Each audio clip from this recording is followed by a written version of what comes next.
Hasta ahora los anatomistas que precisamente se ocupan de la estructura del organismo habían olvidado la fascia.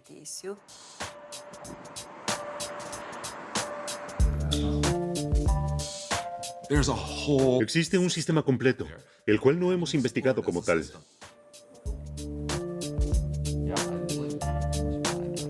En la neurología, la percepción del cuerpo, la transmisión de la fuerza, la potencia del movimiento, la cicatrización de heridas, casi no hay área donde la fascia no desempeñe un papel significativo y desde la perspectiva actual a menudo es sorprendente.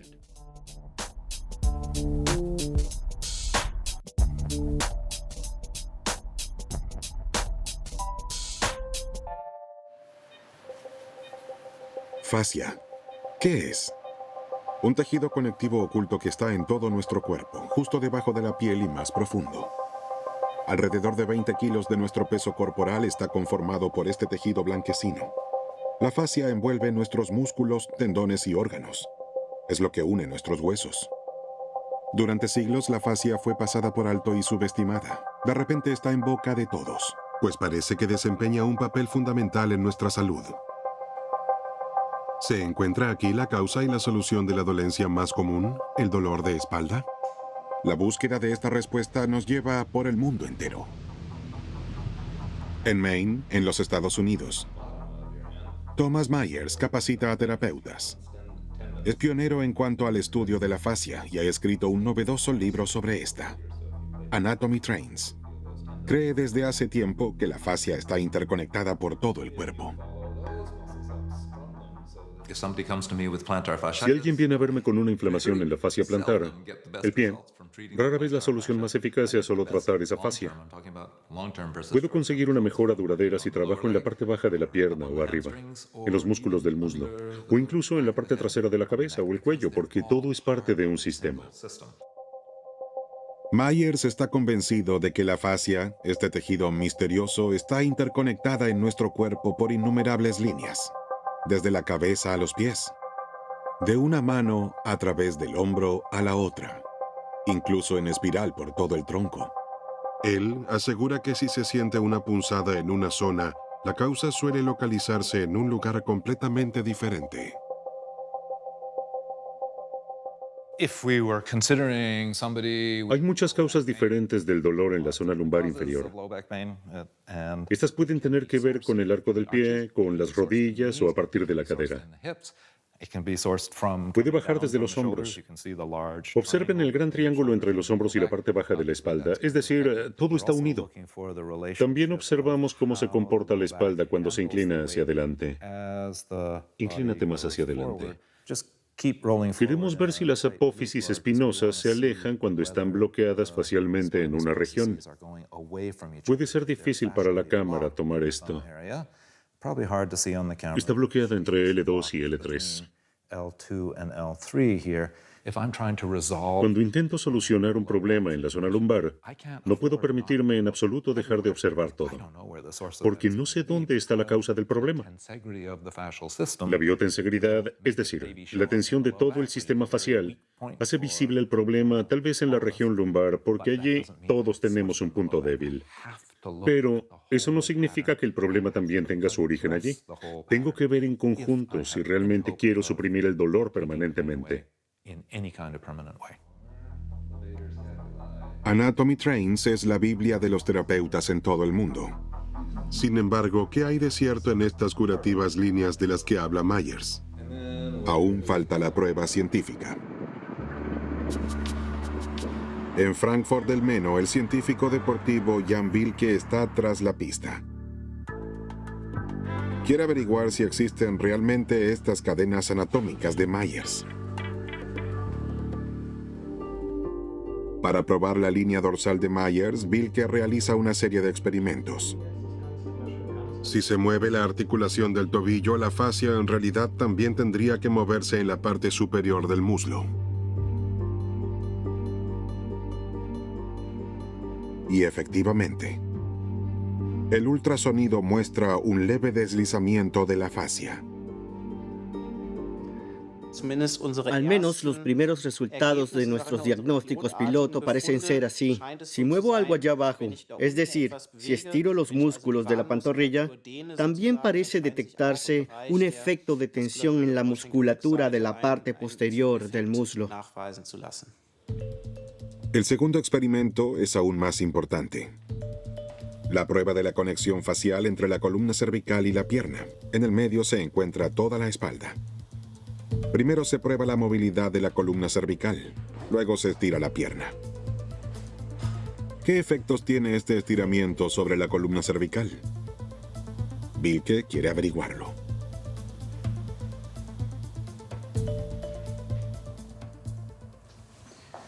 Bien, ahora observemos los resultados. Estos son los promedios correspondientes a las 5 repeticiones que acabamos de realizar. 108 grados es el rango total de movimiento, promediado con las 5 repeticiones, 4 grados más que en la prueba anterior.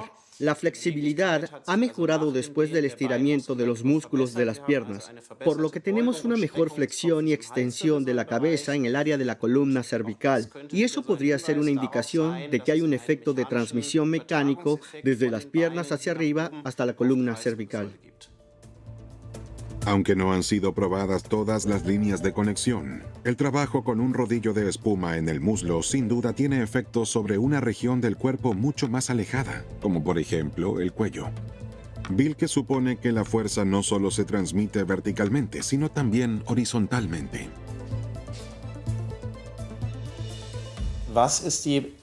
¿Qué relevancia tiene en la práctica? Porque ese es el objetivo último de la investigación, cómo aplicarlo en la práctica. Ver si puede ser una alternativa factible para el médico y el fisioterapeuta, o incluso para el paciente, que al estirar en casa tiene que centrarse en trabajar la tensión del cuello, en la zona de la columna cervical, o si no quiere, puede trabajar quizá el área del tronco de las piernas, y lograr resultados mediante un efecto de transmisión. Él, Jean-Claude Guimberteau, es el primero que hace visible lo que Myers y Wilke examinan con las manos y con instrumentos de medición. Este cirujano de mano de Bordeaux descubrió durante sus innumerables operaciones la fascinante red en todo el cuerpo. En las cirugías se ve todos los días cómo se deslizan las capas de tejido conectivo. Pero ¿cómo funciona este deslizamiento interconectado? Una pregunta que nadie ha respondido hasta ahora. Yo quería saber cómo funcionaba para poder reconstruir mejor los tendones, porque los tendones también son tejido conectivo.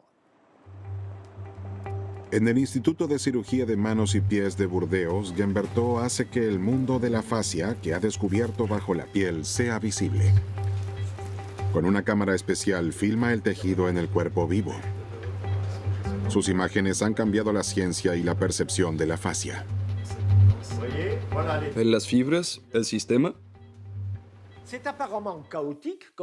Se ve aparentemente caótico, pero no lo es, ya que hace posible la vida, una física perfecta. Cuanto más investigamos, más comprenderemos las fascias y su estructura. Y esto abrirá nuevas posibilidades terapéuticas.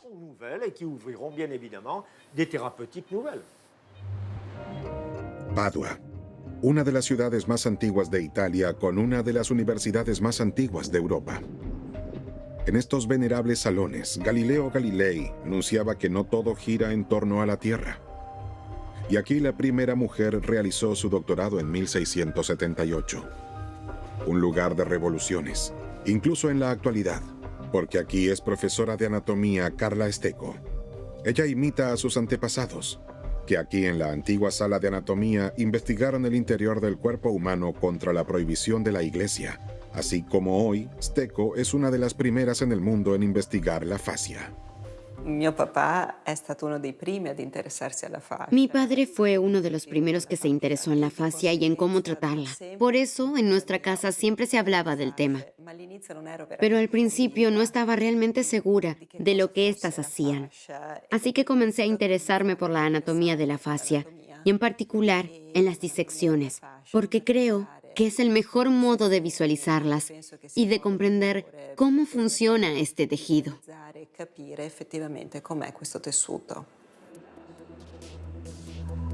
Antes de la disección que llevará a cabo hoy en el aula de anatomía de su facultad, Carla Esteco explica a sus estudiantes qué es el tejido facial usando de ejemplo un pomelo.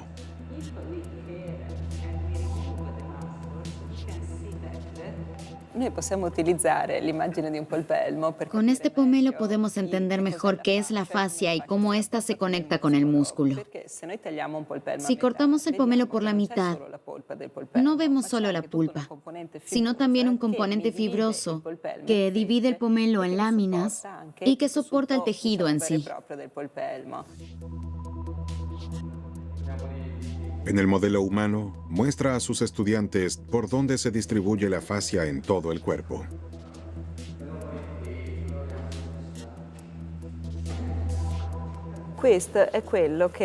Estas son las fascias. Es el tejido conectivo laxo que me permite desplazarme de un nivel a otro. ¿Ven que esta estructura es bastante fluida? ¿Que puede moverse fácilmente? Vean cómo puedo entrar. Y todo está hecho de agua, proteínas y tejidos. Miren qué bonita es. Las fascias, lo sabemos también gracias al trabajo de Carla Esteco, están en todas partes del cuerpo y en diversas formas y estados. Justo debajo de la piel se encuentra la fascia superficial. La fascia profunda envuelve nuestros músculos e incluso las fibras musculares, al igual que la piel de una salchicha. También rodean nuestros órganos, los encierran como una piel blanquecina. Hasta nuestro cerebro está protegido por este tejido. Incluso podemos considerar las meninges como una fascia especial, porque al fin y al cabo tienen las mismas características de las fascias que conocemos de otras partes del cuerpo. En sus numerosos estudios anatómicos, Carla Esteco creó un atlas de la fascia, el primer atlas de su especie. Sus hallazgos son revolucionarios. Por primera vez en la historia de más de 400 años de anatomía médica, la fascia es incluida sistemáticamente en su conjunto en el cuerpo humano. Al principio no entendía nada. En las primeras disecciones todo parecía ser un desastre y no veía una imagen clara. Entonces, paulatinamente, entendí cómo buscar y localizar la fascia. Ahora está bastante claro qué es la fascia. Eso quise mostrar en mi atlas. Esteco investiga la llamada toracolumbar, la fascia más grande de la espalda. ¿Encontrará aquí lo que causa el dolor de espalda de tantos pacientes? En esta región de la zona lumbar hay una zona que es crítica y no es de extrañar que el 80% de las personas se queje del dolor de espalda. La gran fascia toracolumbar, los investigadores todavía no pudieron descifrar todos sus secretos. Pero su importancia para muchos problemas de espalda es cada vez mayor. Esta que hemos logrado aislar es la fascia toracolumbar. Es la fascia profunda de mayor importancia que tenemos en el cuerpo. Actualmente está siendo muy estudiada porque parece ser el origen del dolor de espalda no específico. La fascia toracolumbar es una de las fascias más importantes de nuestro cuerpo. Sin embargo, ¿cómo puede ser que una fascia cause dolor? ¿Por qué este colgajo de tejido siempre nos causa problemas? Esto es lo que quiere saber Robert Schleip, uno de los investigadores más reconocidos de la fascia en Alemania. Desde que sabe cómo está interconectada la fascia en nuestro cuerpo y lo importante que es el ejercicio para el tejido conectivo, salta la cuerda diariamente durante varios minutos. Este psicólogo y terapeuta corporal se dedica a la práctica, como a menudo ocurre con quienes investigan la fascia. Pero quería saber con qué estaba trabajando exactamente, así que se tomó un tiempo para dedicarse por completo a la investigación científica. Realizó su doctorado sobre el tejido facial en el Instituto de Fisiología Aplicada de la Universidad de Ulm, en Günzburgo. Sus hallazgos son premiados. Para mí esto es una historia de cuento de hadas, porque la fascia realmente era el tejido Cenicienta, así como el pequeño gordito del que siempre se rieron y ahora de repente es apreciado. Para mí esto es una historia conmovedora y también muy real. Antes la fascia era el órgano desechable. En la anatomía clásica, uno estaba contento de haber diseccionado lo suficiente este órgano incoloro y pegajoso como para tener ya delante los verdaderos músculos y órganos. El hecho de que este órgano sin estructura haya empezado a estudiarse en los últimos años es un cambio muy emocionante.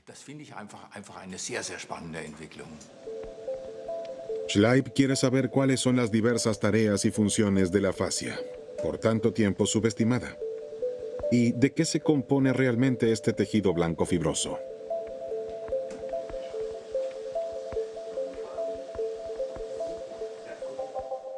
La fascia está compuesta de fibroblastos y de una estructura circundante que se denomina matriz.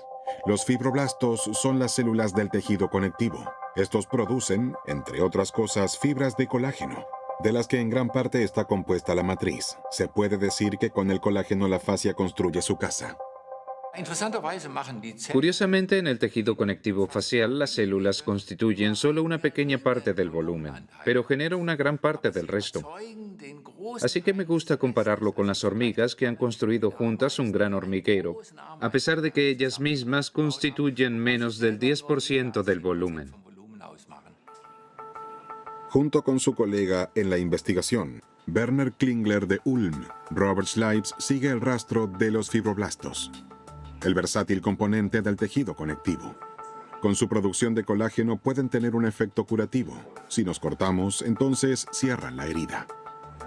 Sin embargo, demasiado colágeno también puede tener un efecto perjudicial. Schleib y Klingler han investigado cómo cambia el tejido en un brazo que fue enyesado después de una lesión. Su estudio demuestra lo importante que es el movimiento para la fascia. Aquí se ve cómo después de 3 semanas con el yeso, el tejido comienza a crecer excesivamente por la inmovilización, es decir, la falta de ejercicio. La imagen A de la izquierda muestra el tejido sano y sin daños antes de colocar el yeso en el brazo.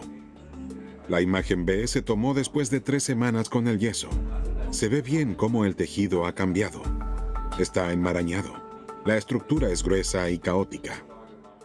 Los datos recogidos muestran claramente que la falta de ejercicio lleva a un exceso de estas estructuras de tejido conectivo y por lo tanto a una pérdida de función. Esta es en principio la conclusión determinante con todas sus consecuencias. Significa que el movimiento es necesario para mantener nuestra fascia en buen estado. La falta de ejercicio y las malas posturas pueden hacer que la fascia se endurezca tanto que incluso oprima los nervios y los músculos. Se dice que el ejercicio en cualquier forma nos mantiene saludables. El movimiento también es esencial para nuestra fascia. Esta necesita estimulación regular para no adherirse o incluso volverse rígida. Hemos aprendido eso. En las personas que trabajan sentadas en una oficina y no lo compensan con actividad deportiva, la fascia se adhiere y a menudo sufre de dolor de espalda. ¿Existe entonces tal vez una conexión entre la fascia adherida y el dolor de espalda? Para averiguarlo viajamos a Boston. Aquí tuvo lugar hace 10 años el primer Congreso Mundial sobre la Fascia. En aquel momento estuvo presente Helen Langevin del Instituto Médico de Harvard. Ella es una experta en la fascia desde sus inicios. Originalmente era médica clínica. A menudo tenía que enviar a sus pacientes con dolor de espalda crónico de regreso a su hogar sin poder hacer nada. Ella quería cambiar esto. Hay muchas personas con dolor de espalda crónico, pero si se hace una radiografía de la columna vertebral del paciente o una resonancia magnética, los resultados son normales y no indican lo que desencadena el dolor. Y por el contrario, muchos tienen una resonancia magnética que se ve horrible, con discos intervertebrales dañados, pero no sienten dolor. Entonces nos preguntamos si la fascia lumbar podría desempeñar un papel, porque es una estructura enorme en la espalda que conecta los hombros con la cadera, una gran área de tejido conectivo. Lo que aclara la imagen de ultrasonido del brazo también se aplica a la fascia en la zona de la espalda. Para descubrir la causa de dolor de espalda no específico, Langevin compara el tejido en pacientes con dolor de espalda y sin este, y observa una diferencia en la lubricidad.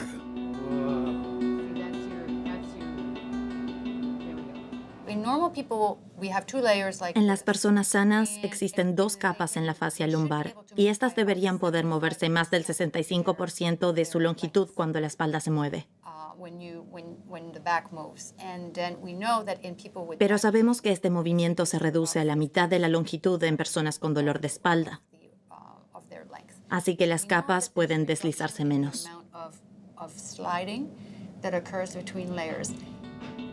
Al igual que su colega Schleip, Langevin también responsabiliza de ello a las células del tejido conectivo. Cada vez que éstas producen demasiado colágeno, el deslizamiento es más difícil. En un experimento con ratas, Langevin demuestra que el ejercicio puede detener esta superproducción. Hacemos experimentos con animales a los que les causamos una lesión muy pequeña. Entonces, vemos 2 grupos. Uno hace estiramientos suavemente 2 veces al día y el otro no. Con esto, descubrimos que la inflamación en los animales que se estiran sana más rápido y las lesiones desaparecen. Por lo tanto, a través de ejercicio y los estiramientos, las heridas también sanan más rápido. Langevin puede encontrar la razón de esto bajo el microscopio. Los fibroblastos se expanden hasta 200%. Y no solo eso. Las células estiradas también envían señales que relajan el tejido. Eso fue completamente nuevo. Hemos descubierto que la rigidez del tejido conectivo es regulada activamente minuto a minuto por los fibroblastos. Las células influyen en la tensión del tejido de forma activa y dinámica. Esto es significativo cuando pensamos en la acupuntura, por ejemplo. De hecho, los fibroblastos reaccionan, se expanden y esto relaja los tejidos, al igual que en un estiramiento. El estiramiento activo, así como la acupuntura, tienen un efecto relajante en las células y por lo tanto en el tejido adherido, incluso en el caso de problemas de espalda. Por lo tanto, podemos hacer algo activo contra nuestro dolor. Pero ¿qué nos enferma además del ejercicio insuficiente y una mala postura? Langevin investiga la relación entre movimiento, estiramiento y problemas de espalda, mostrando con ello formas de curación. Robert Schleip lleva a cabo otros análisis de causa. Para sus experimentos, Schleip estira fragmentos de fascia en un aparato. Estas son las fascias vivas, se podría decir. Ahora le colocamos diferentes sustancias bioquímicas. Por ejemplo, aquellas que están activas en la cicatrización. Entonces vemos cuánto puede contraerse la fascia sola, independientemente de los músculos y nervios. Hay resultados bastante sorprendentes. Las fascias se contraen visiblemente en respuesta a las sustancias añadidas. Es decir, las fascias reaccionan de forma completamente independiente de los estímulos musculares o nerviosos. Y no solo eso. También fue emocionante descubrir neurotransmisores que no solo reaccionan a la inflamación, sino también al estrés emocional. Ese fue lógicamente un gran avance para nosotros, porque esto lo conocíamos de la investigación clínica, donde la fascia también reacciona a ello, pero muy lentamente y a largo plazo. Robert Schleip proporcionó con esto la prueba científica de lo que desde hace mucho tiempo sentían la mayoría de las personas con problemas de espalda. El estrés emocional puede desencadenar contracturas y dolor. El malhechor se denomina TGF en círculos profesionales y es un neurotransmisor que responde al estrés. Esta es una visión innovadora. Si estoy tenso durante semanas y nunca me relajo cuando duermo, entonces no son principalmente las fibras musculares rojas las que están tensas, porque esas se pueden relajar rápidamente, sino que se tensa el tejido facial blanquecino, por ejemplo, la envoltura alrededor del músculo. Y si se considera el músculo como una salchicha, los terapeutas manuales pueden palpar que no es el contenido el que está duro, sino la piel, y ese sería el mecanismo que estamos investigando ahora. En Walpole, Maine, Thomas Myers capacita a fisioterapeutas, masajistas y profesores de yoga de todo el mundo. Quiere sensibilizarlos a la percepción de la red facial en su propio cuerpo, transmitir sus muchos años de experiencia.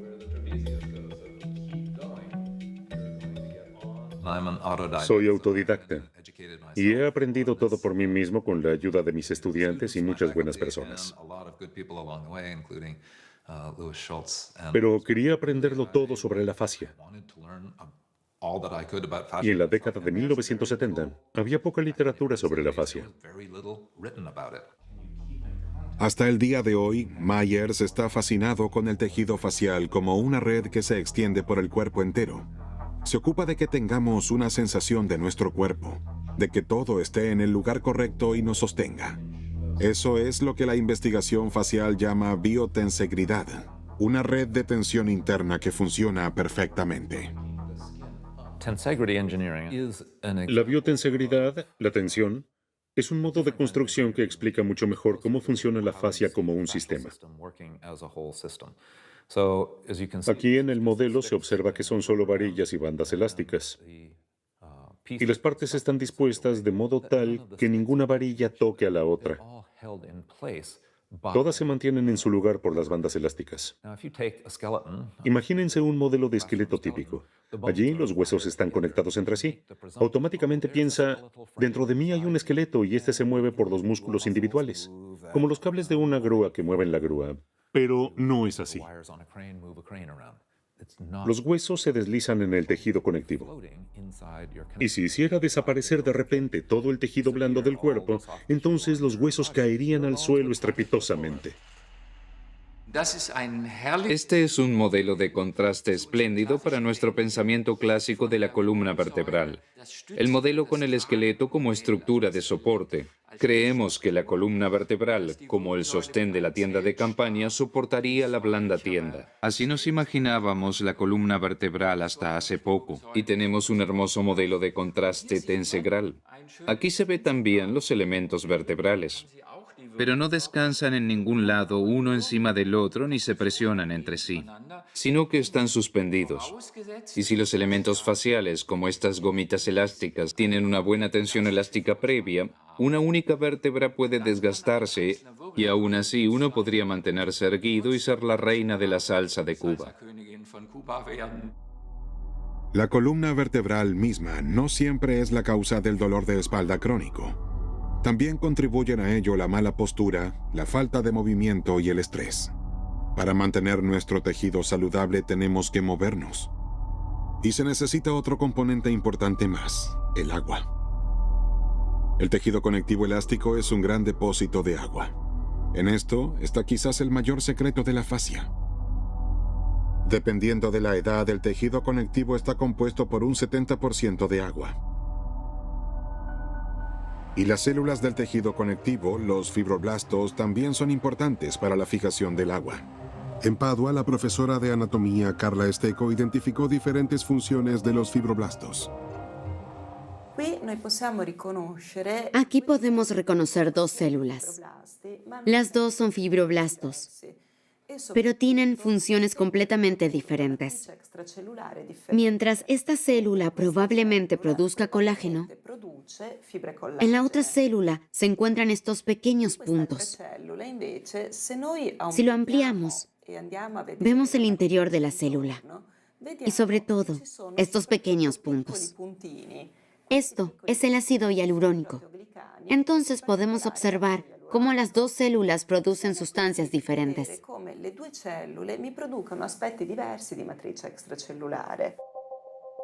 El hialurón es el lubricante de nuestro tejido conectivo.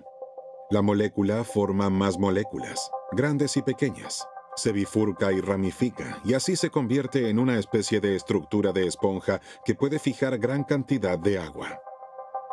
Mientras menos hialurón una a nuestro tejido, peor será nuestra movilidad.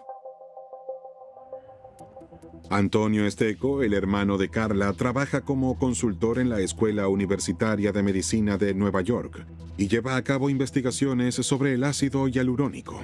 En el músculo del muslo muestra cómo se puede detectar el contenido de hialurón muy por debajo de la piel. Aquí observamos la piel inferior y aquí vemos la piel, la grasa, la fascia superficial, la fascia profunda.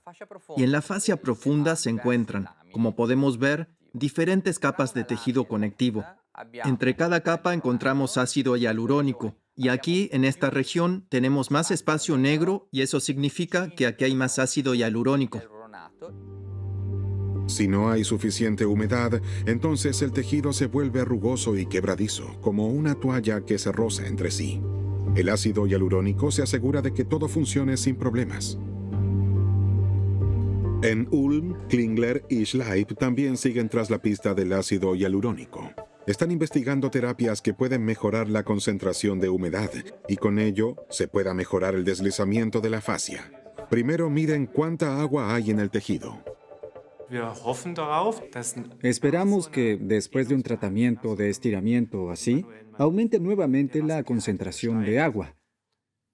Y lo bueno es que podemos suponer que mediante este intercambio de agua tisular también se intercambian sustancias inflamatorias y el tejido se limpia. La medición indica un alto contenido de agua. Con un dispositivo especial, Schleip presiona de manera firme y constante las fascias en la espalda. Estos antiguos masajes del tejido conectivo, o Rolfing, son los más eficientes que hemos encontrado y probado hasta ahora. En este método de trabajo corporal, uno aplica muy lentamente una fuerte presión sobre la piel. Luego se imagina una esponja de la cual se exprime lentamente el agua existente, y de tal manera que cada poro se vacíe. Y esto, por supuesto, se hace muy lentamente. Los valores medidos prueban que a través de la terapia manual dirigida, las reservas de agua en la fascia se pueden reponer y volver a hacerla flexible. Esto fue antes de un tratamiento. Aquí se ve cómo exprimimos el agua como una esponja.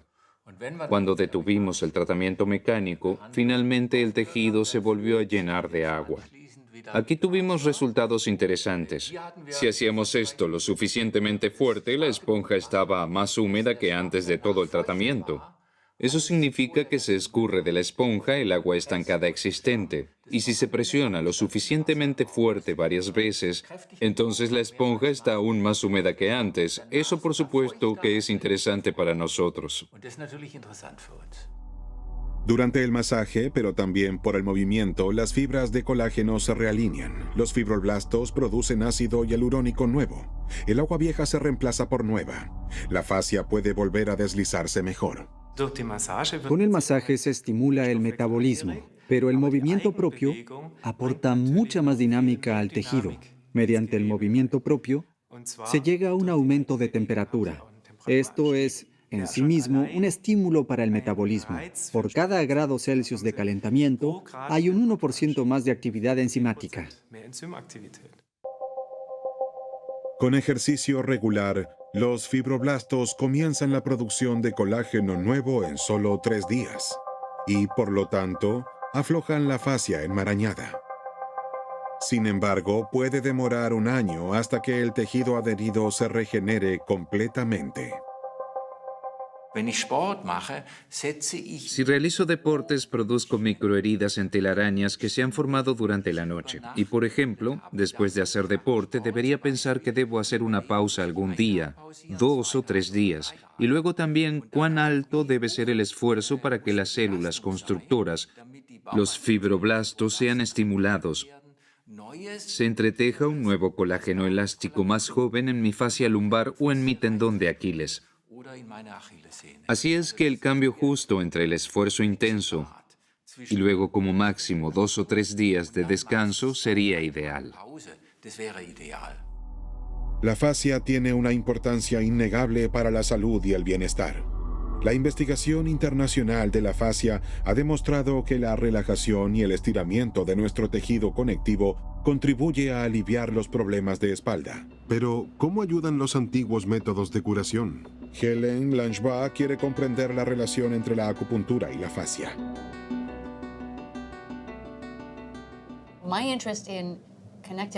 Empecé a interesarme en el tejido conectivo y luego en la fascia cuando estaba estudiando acupuntura. Si trabajas con una aguja de acupuntura, debes insertar la aguja y luego girarla suavemente hacia adelante y hacia atrás, con un poco de presión. Y luego, como acupunturista, sientes que el tejido se aprieta alrededor de la aguja. Esto despertó mi interés. Esto es importante para el funcionamiento de la acupuntura. Nadie había investigado esto antes. ¿Es solo una sensación de que algo retiene la aguja al introducirla y sacarla, o hay realmente una reacción en el tejido conectivo? Eso es exactamente lo que quería saber Langevin. Nos preguntamos primero, ¿puede medirse? ¿Puedes medir lo que sientes? Así que hicimos experimentos sobre cómo un robot introduce una aguja. La gira de un lado a otro y luego la saca. Y medimos la fuerza necesaria para sacar la aguja. Entonces, si el tejido realmente se sujeta a la aguja, el esfuerzo debería ser mayor. Y pudimos probarlo. Cada vez que se introduce y se saca la aguja, el colágeno se enreda como un espagueti alrededor de un tenedor. La sensación de resistencia que los terapeutas han sentido durante tanto tiempo ahora tiene una explicación científica. Además, incluso desde unos pocos centímetros de distancia, los fibroblastos reaccionan ante la aguja. Un efecto que también es visible en la imagen de ultrasonido. Pero, ¿qué provoca exactamente la aguja de acupuntura en la fascia? ¿Y podrían el mecanismo de la fascia y los fibroblastos explicar también el efecto analgésico del tratamiento de acupuntura? Los fibroblastos, que están a unos pocos centímetros de distancia, no solo los que están directamente en la aguja, se extienden, reaccionan, lo que relaja el tejido. Y hay algo más que nos ha interesado. Se libera una sustancia llamada ATP. El ATP es una sustancia mensajera que puede tener algo que ver con el efecto analgésico de la acupuntura.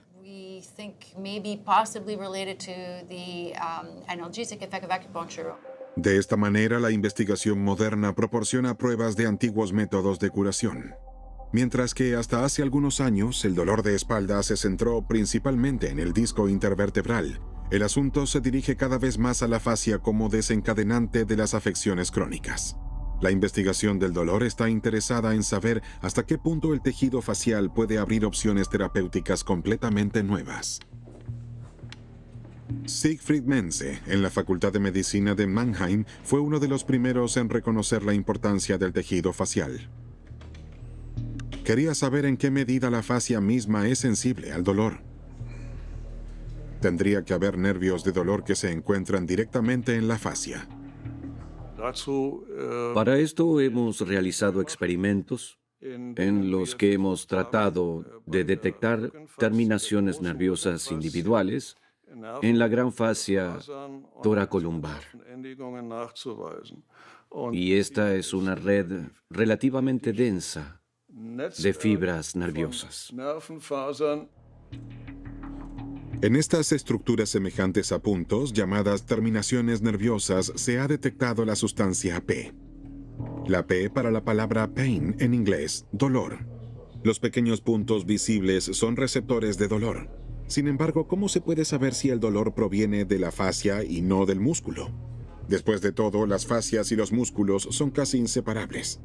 Con unas pinzas de relojería se estimula específicamente a la fascia para probar la sensación de dolor. Finalmente, se estimula el músculo. Se vuelve a medir el dolor. Entonces se compara. ¿Es la fascia o es el músculo?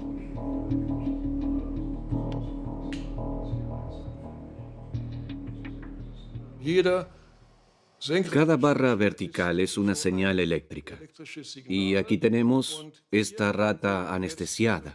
He hecho una demostración con este estímulo de las pinzas. Hemos apretado la fascia y, como se puede ver ahora, surgen estas señales eléctricas a una frecuencia mucho más alta. En cualquier caso, lo que se puede decir aquí es que la influencia que tiene la fascia en esta célula nerviosa es significativamente mayor que la influencia de los receptores en el músculo. Las fascias están atravesadas por innumerables receptores de dolor, y esto hace que el tejido conectivo sea nuestro órgano de percepción más sensible. Esto podría demostrarse de forma inequívoca. Y al igual que Schleip, Menze y su equipo suponen que el estrés afecta directamente el tejido facial. Y es ahí donde entra en juego el sistema nervioso simpático o toracolumbar. El sistema simpático es parte del sistema nervioso autónomo. Desde el cerebro, pasando por la médula espinal, lleva a prácticamente todos los órganos. No podemos controlarlo. Cuando estamos estresados, se activa y programa nuestro cuerpo para luchar o huir, al igual que en los tiempos primitivos. Luego nos aumenta el pulso, nos sudan las manos y nos tiembla la voz. Pero ¿cómo puede influir en el tejido facial? Mense también pudo demostrarlo. Esta es una imagen típica que ha confirmado nuestra suposición de que estas fibras se producen realmente en la fascia. Aquí se ve una red de fibras nerviosas y si se acerca más la imagen, se ven de nuevo esas pequeñas extensiones puntuales de estas fibras y hay una alta probabilidad de que sean fibras simpáticas, lo que equivale a decir que si estas fibras son estimuladas por el estrés, por ejemplo, entonces se liberan sustancias que conducen a la contracción de los vasos sanguíneos. Y este sería uno de los mecanismos que podría explicar por qué los pacientes dicen que el dolor de espalda aumenta cuando están bajo estrés. En los últimos años, la fascia ha pasado inesperadamente de ser un actor secundario a ser un actor principal fascinante. La ciencia deposita grandes esperanzas en la investigación facial. También para la oncología. Si el estiramiento puede mejorar la fibrosis y la inflamación, entonces es lógico preguntarse si también podemos reducir el desarrollo del cáncer. Eso estamos investigando ahora. No habría esperado que el campo de la oncología sea uno de los más actuales donde fuese necesaria la investigación de la fascia y por lo tanto ofrezca una gran contribución. Es decir, no quiero determinar cómo será el futuro ya que tiene preparado un buen número de sorpresas. Los hallazgos en la investigación de la fascia muestran que no solo este tejido conectivo, hasta ahora poco investigado, es la causa de enfermedades y dolores inexplicables, sino también una fuente inagotable de curación.